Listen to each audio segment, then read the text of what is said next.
हरियाणा में जो इसमें भ्रष्टाचार का लेवल है 90% मुख्यमंत्री के कार्यालय तक जाता है। मेरे पास इसके उदाहरण है। आता है जेजेपी और भारतीय जनता पार्टी दोनों हाथों से हरियाणा को लूट रही है। रोड कहाँ है कट्टर साहब, कहाँ है? पत्रकार तो आवाज उठाएंगे ना।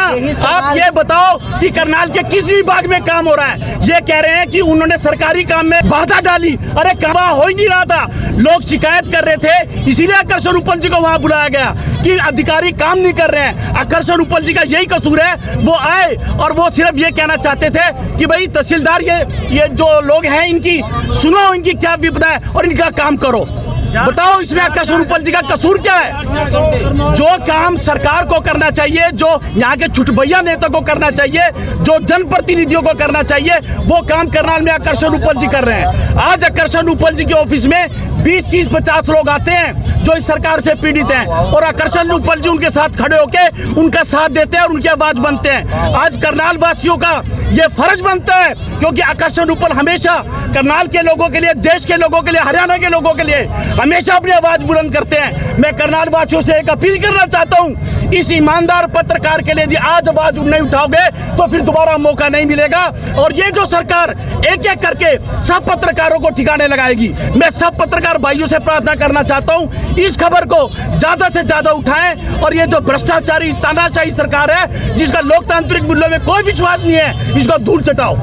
इस सरकार की पोल खोलने का काम करो, मनोहर लाल को एक्सपोज करो। 2014 में मनोहर लाल को कोई नहीं जानता था, करनाल में कोई भी व्यक्ति मनोहर लाल को जानता नहीं था। करनाल के लोगों ने उसको गले लगाया और उसको विधायक बनाया, उसके बाद वो मुख्यमंत्री बने। आज करनाल की जनता, हरियाणा की जनता ठगा हुआ महसूस कर रही है। ना तो हमें विधायक मिला और ना ही हमें मुख्यमंत्री मिला। हरियाणा में जो इसमें भ्रष्टाचार का लेवल है 90% मुख्यमंत्री के कार्यालय तक जाता है। मेरे पास इसके उदाहरण है। मैं समय आने पर जनता के सामने ये बात रखूंगा और बिल्कुल पुख्ता उदाहरणों के साथ आपको दिखाऊंगा। 90% मुख्यमंत्री के कार्यालय तक जाता है। जेजेपी और भारतीय जनता पार्टी दोनों हाथों से हरियाणा को लूट रही है। मैं आपको बता दूं, जब 2014 में ये सरकार आई थी, हरियाणा पर कर्ज मात्र 70,000 करोड़ था। आज हरियाणा पर जो कर्ज है 3 लाख करोड़ से ज्यादा हो गया। जब ये भारतीय जनता पार्टी सत्ता से जाएगी तो ये कर्ज 4 लाख करोड़ हो जाएगा। सर, आकर्षण उपल आगे बढ़ो, आकर्षण उपल आगे बढ़ो, हम तुम्हारे साथ हैं। लोकतंत्र की इसमें हत्या हो रही है। भारतीय जनता पार्टी का लोकतांत्रिक मूल्यों में कोई विश्वास नहीं है। इस समय देश में अनडिक्लेयर्ड इमरजेंसी है। इस देश में 2 कानून है।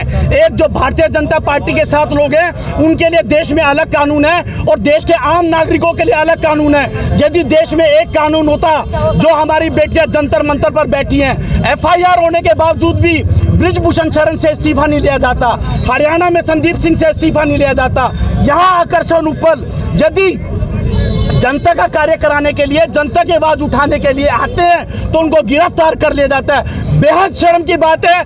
मैं कहता हूं कि मनोहर लाल, इससे कायरानापन हो ही नहीं सकता।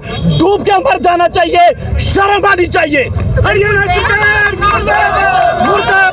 आप देख सकते हैं यहाँ पर हरियाणा सरकार के मुर्दाबाद नारे लग रहे हैं और भी तस्वीरें आप देख सकते हैं जो आकर्षण उपल को है न्याय दिलाने के लिए भारत राज्य में भी जो लघु सचिवालय के सामने है लोग यहाँ पर पहुँच रहे हैं। तो जितने साथी इस वक्त तस्वीरें आप देख पा रहे हैं, तो सभी से मेरी अपील रही कि आप इन तस्वीरों को आगे से आगे जरूर पहुँचाएं। धन्यवाद।